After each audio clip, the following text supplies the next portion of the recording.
Siege has pretty much been out for 8 years now, and with that, there is going to be a lot of content that has been added to the game. But with pretty much any live service game, there's going to be some of that content that you just can't get anymore. That could be from special alpha packs or even Pro League sets that you can't even get anymore. So in this video, I want to talk about some of the rarest items and cosmetics in Rainbow Six Siege. And a lot of these cosmetics can go for a lot of money nowadays. Like this 6 Major 2019 Habana Skin that you would have to buy a certain ticket for the Major to get it in-game. Now, I don't remember the exact details of how you get it in-game, but I'm pretty sure it's through a code, but in order to even get access to that code, you'll need to buy a golden ticket, and there wasn't that many of them. And one ticket by itself was well over $100, and that was back in 2019, so this skin is over 4 years old now. Now I understand 4 years ago is not as old as 8 years ago, however, the fact that you would have to buy a very expensive ticket, which there wasn't that many of them, kind of makes it worthwhile and pretty rare, and that's why it's on this video. But kind of staying on the topic of Pro League skins, there's a lot more we could talk about with that one. Like this skin that you may be more familiar with. Now, I only have one of these, which is Warden,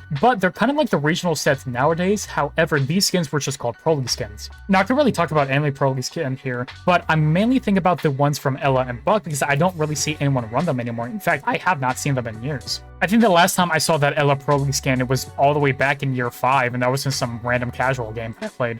But what I feel like is more rare than those original white and black Pro League skins are the 2019 Pro League skins. Like this G2 Sledge skin. I'm talking about these skins in particular because they were only available for 1 year. Once the 2020 skins came out that you can still buy today, they just disappeared forever. And before they left, I was able to snag this Fnatic M4 skin from Maverick. Now, as you can see by looking at the design of the weapons, they aren't as crazy as they are nowadays, like there's no dragons or anime girls on the guns, but I still think they look like good skins. Staying with the Pro League skins, we're going to talk about the Gold Dust headgears. They also come with weapon skins, however, I feel like especially when you actually watch Pro League players, they typically have those weapon skins, but you don't really see the headgears all that often, which is a real shame because I honestly think these headgears look really cool, especially by today's standards. And I'm really sad I don't have the banned one because I don't know why that one particularly just looks amazing. They also released these grade skins, which I'm not entirely sure about this fact, but I'm pretty sure they were all universal, especially with the higher tiers. And a lot of those Pro League skins I just mentioned were released all the way back during year 1, so nowadays they can go for a lot of money. This is not me trying to encourage you to buy these accounts that has these rare skins,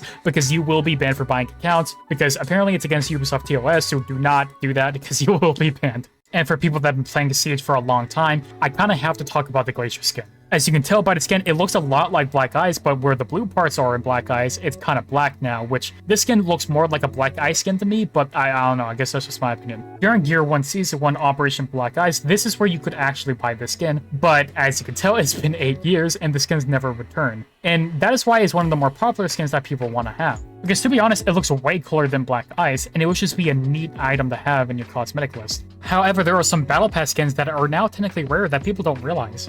And there's really 3 that come to mind. One of them being the Chroma Streak attachment skin. Here's the Chroma Streak attachment skin in game. Now, as you can see, it's really just all purple aside from the barrel, which is golden. This skin was only available during the Shadow Legacy Battle Pass, which at the time only had 70 tiers because Ubisoft was still experimenting with the Battle Pass system. And in the previous season, Still Wave, they actually added the attachment skins, and this is the second universal that they added into a Battle Pass. In case you're curious, this is the first actual attachment skin that they added into the Battle Pass. It's kind of more reddish orange, and as you can see, the handle is full black. I'm pretty sure the barrel is also silver. Yeah, no, it's silver, actually. So, yeah, this is what the other one looked like.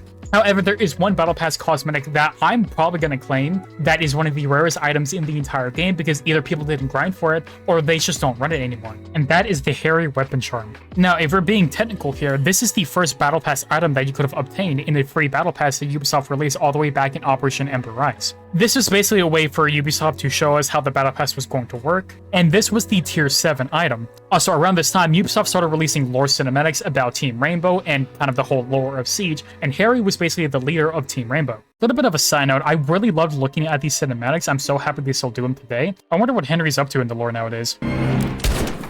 Oh yeah, that's right. Ubisoft also tends to give skins for free from time to time. However, back in the day before Ubisoft Connect, there was a thing called Uplay. Now, this was basically like Ubisoft Connect, however, the reason why that exists and no longer Uplay is because they wanted to use cross-platform to use on all of their games. And when it first launched, they didn't even put it on the Siege. We had to wait like an extra 3 years before it happens, and By the way, Ubisoft Connect is one of the worst fucking platforms to ever exist. And if you know in Ubisoft Connect, there are some challenges that you could do to earn renown and some extra XP or even Battle Pass XP as well. However, back in the day during Uplay, they will release operator skins. More specifically, they were called the operator birthday skins or whatever you wanted to call them. Basically, when it was the operator's in-game birthday, they would release a skin. Here's the one for Jger, and as you can kind of tell, it's basically just the operator's icon with their color scheme on it. However, for an unlockable free reward that Ubisoft used to do, I really don't think these skins were all that bad, and this is the only one that I remember getting, and when they released this skin, I actually started getting really into Siege, so this skin for me is a little bit nostalgic. Now, there is a lot more skins that Ubisoft added throughout the 8 years of Siege that I could try to talk about. However, that would take a lot of research, and there might even still be skins that I don't even cover. And it doesn't only have to be skins, it could be some charms as well, or some really obscure operator headgear that I don't even know about. However, let me know if you have any of these items that I talked about in the video, and if there's some other skins that I didn't talk about, let me know as well. So with all that said, I'm going to end the video here. I would really appreciate it if you go check out my Twitch and Twitter because I'm trying to grow those platforms and it would help out a lot if you do. So if you don't want to, that's fine as well. But with all that said, I hope you have a good day or good night and goodbye.